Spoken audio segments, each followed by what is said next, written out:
سلام دوستان خوبم، باز هم منظورتان از برنامه نوبتی میآموزیم. خیلی میبینیم امروز در شعبه تعلیمی مؤسسه دولتی مرکز تعلیمی کلانسالان تاجیکستان کار در جوش و خروش است، زیرا دختران با راهبری آموزگاران خود آمادگی دیده ایستادند برای گذراندن زمستان یعنی کنسرو محکم میکنند و البته همین گونه روزهای گرم فصل تابستان کسی را در غفلت نمیماند. همگان میخواهند که آمادگی جدی ببینند برای گذراندن زمستان. ما نیز آمدیم تا اینکه رفت کار را در اینجا آموزیم.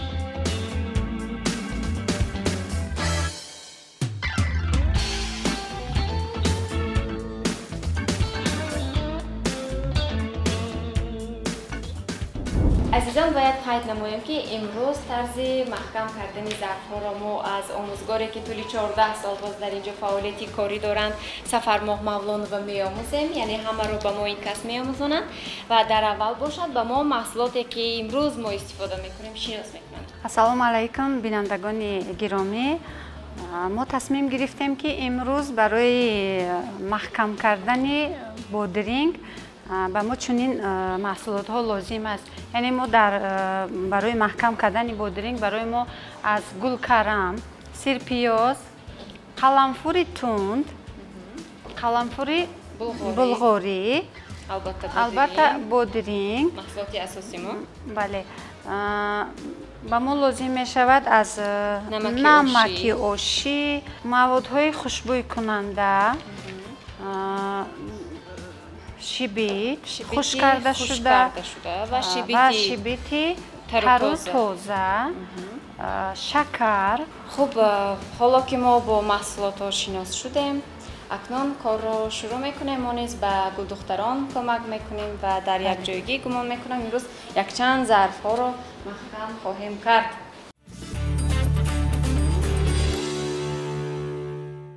هر سه این ظرف ها که ما حالا به اینجا حاضر نمودیم بی ضرر شدند الکی و در اول چی را وارد ظرف باید سازیم؟ در کدام حالت باشد این؟ سیر پیاز رو.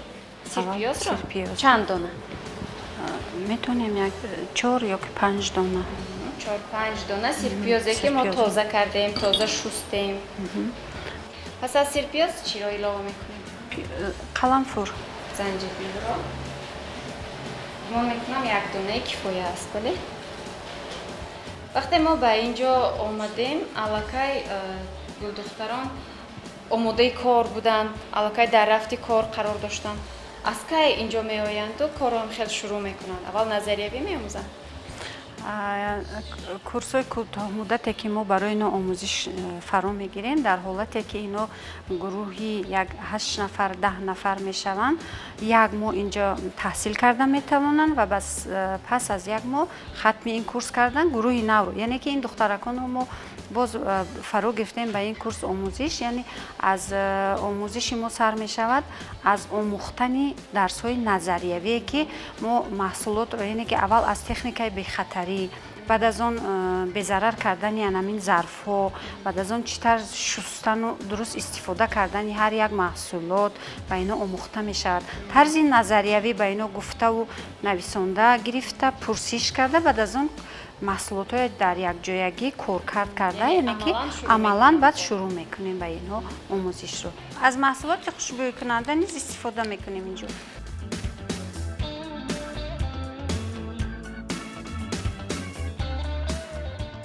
اکنون میتوانیم بودرینگ ها رو جای گذاری کنیم اینجا که طرز درست یعنی که راست جو به جو.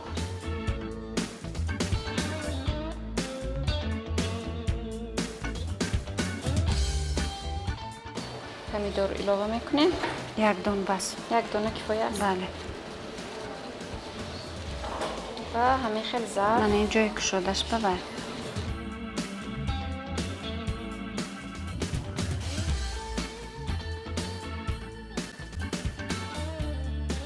در مرکز تعلیمی ما نیز کورس‌ها به نهایت زیاد هستند. از آرایشگری موی، از قناد آشپز، از دوزنده،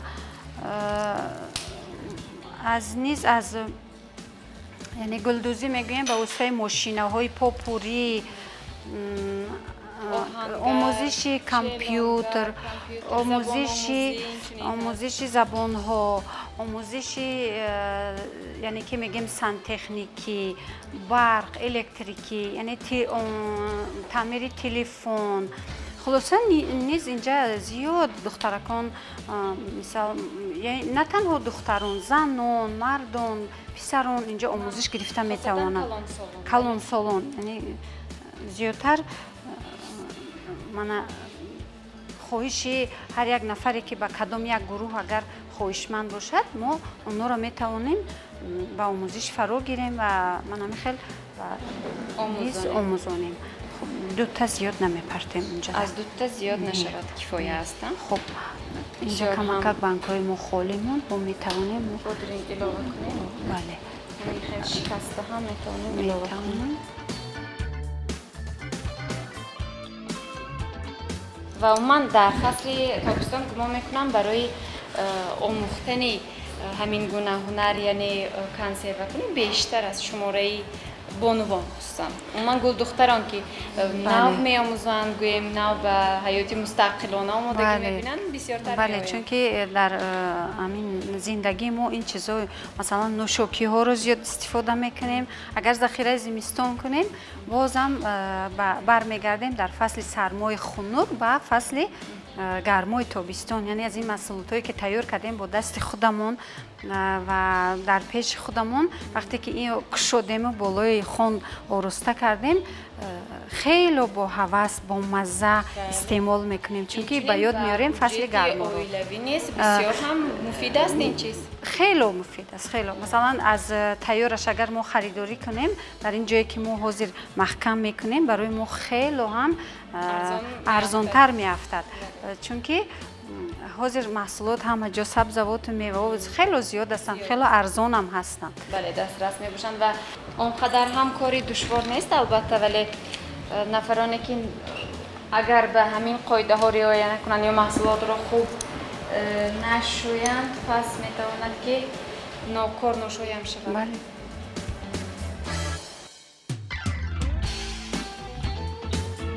گفتید که در اول ما از تکنیکای بی خطری میآموزیم. یعنی البته آنها خوب میدانند که دختران نفرانی که به اینجا میآیند و این هنر را میآموزند اگر به همین گونه تکنیک‌ها رعایت نشود پس چقدر میتواند ضرر رساند این به بله در حالتی که ما با اینا اگر با کسب آموزانی که اینجا فرا گرفته میشن مثلا تکنیکای بی خطری چون که ما زیاد کارمون قریب که سر و کار داریم چیزهای برق یعنی که ظرفایی که ما داریم شیشگین هستند آبی گرم سوزان اگر ما تکنیکای بی خطری در رعایت نکنیم شاید که صدمه برقی شدنش قاعده‌های سانیتری هست اینجا باز. بله حتما این چیزای ما با اینا گفته میگذاریم. حالتهای گیگینی سانیتری ما اگر اینجا استفاده نکنیم و رعایت نکنیم بیماری هایی که از زمین محصولاتی که ما علاقه محکم کردیم از اینجا سر زدنش ممکن است و همون خاطر یعنی ما اولا از تکنیکای بی خطری و حالتهای سانیتری و گیگینی با اینا آموزش میدیم و دو روزی که ما با اینا درس آموزی میکنیم پرسجو میکنیم و اینا علاقه با خبر میشن که کدام حالت ها باید رعایت کنن بعد ما شروع میکنیم به کارهای عملی. اکنون گمان میکنم به قسمتی اساسی رسیدیم چرا که در هر یک خاندان به طور خود ظرف ها رو محکم میکنن خصوصا با دیرینگ رو با نمک بعضی از نفران دوست می‌دارند که سرکه اضافه کنند چرا که میگن که بی خطر خواهد بود در آخر کار ولی بعضی از نفران یک چند مرتبه آبگردان میکنند تا 3 مرتبه در این چگونه آموزانی یعنی ما اول محصولاتی که از مثلا از البته از بازارها دسترس میکنیم ما محصولات تر و تازه بودرینگ رو ما جدا کرده پاک کرده زیر آب خنک روان یک چند لحظه یعنی که وقتی معین دارد اونجا میگذاریم بعد از اون ظرف رو آماده میکنیم پاک میکنیم و حالا دیده استودید که ما چخیلی که به ظرف ها جایگذاری کردیم و بالای اینا آبی جوش آمده ایستادگی رو مدتی 20 دقیقه اینجا میمونیم باز چپه یعنی که آبش رو عوض کرده 3 مرتبه. پس شروع میکنیم برای ریختنی آب.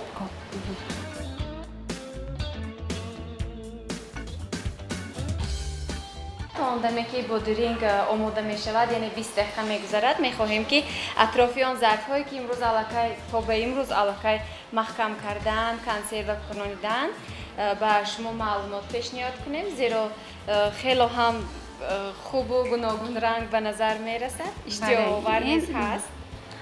من چخیلی که دیده ایستاده علاقه اینجا محصولاتی که دختران خودشون با دست خودشون علاقه تیار کردن محکم کردن آموختند من محکم کردن. یعنی این شربت می باشد. این شربتی چی؟ در اینجا ما میتونیم زردالو، آلوبالو، از آلوچه استفاده کنیم.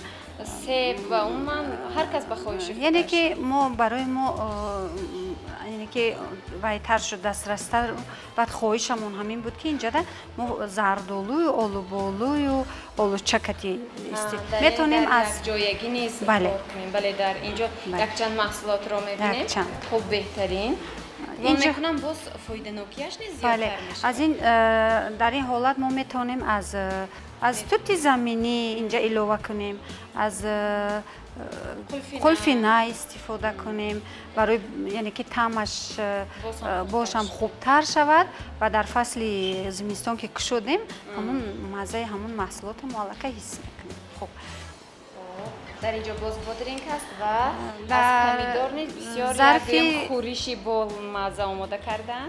یعنی در این ظرف خیلی که دیده ایستاده ما افشوره پمیدور، افشوره با ایلوه قلمفور بلغوری اینجا ایلوه میکنیم از قلمفور با خویشمندان یعنی که اگر زیاد میخواد تند باشه تیزه کش رو یعنی که زیادتر قلمفور رو ایلوه میکنیم. از سیر پیاز استفاده میکنیم، میتونیم از شیبیت تر اینجا استفاده کنیم. یعنی اینا محصولی دستی همین گل دختران است. و اینجا علاقه بودرینگی تیار شده رو میبینیم. خیلی خوب و امروزه بودرینگ هایی که ما محکم کرده ایستادیم پس از یک چند روز به همین نمود می آیند. بله.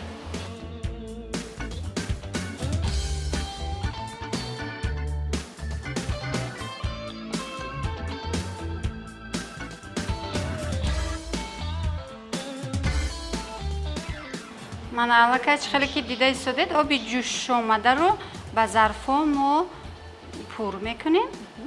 ظرف باید پره شود از آب. بله پر شود. باید من علاوه کنم دیگرش رو. فقط احتیاط باشه که نسوزه. به خطری حتما. نه اونقدر نزدیک میشویم. بله.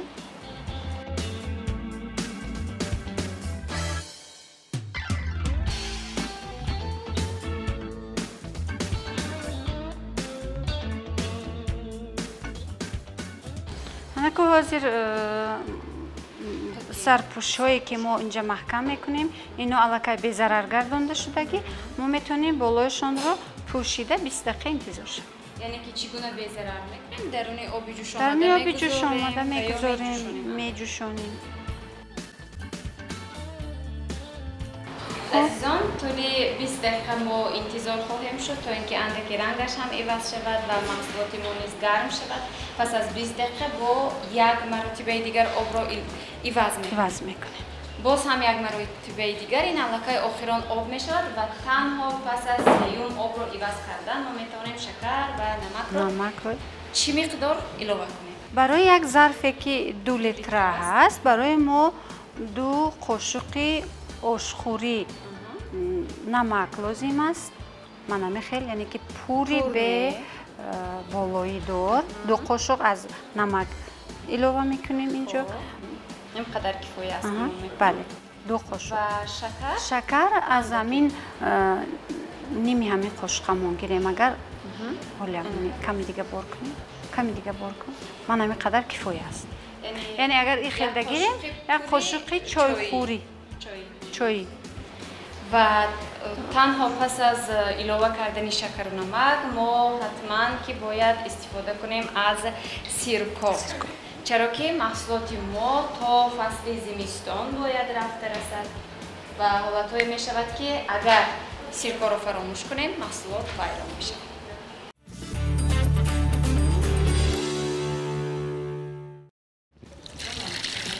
20 دقیقه گذشت و ما باید یک مرتبه آب رو عوض کنیم.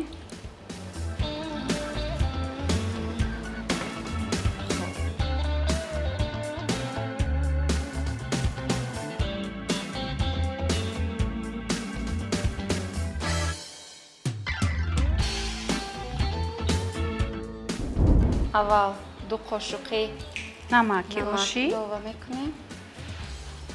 بعد پس 1 قاشق چای شکر کفایه است.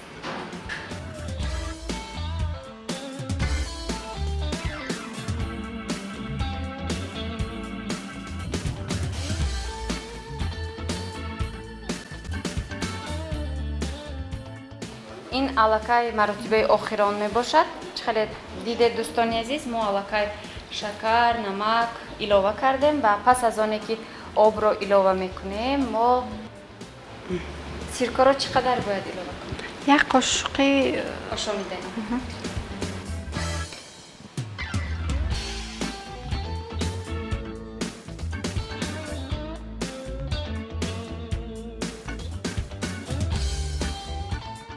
و این قدم آخران بود هم گویم خطا نمیکنیم. اکنون ما را ضرور است که تنها سرپوش ظرف رو ما میتونیم با محکم کنک ها محکم کنیم، یعنی با اسبابی مخصوصی که اسباب ها محکم کنیم. بله.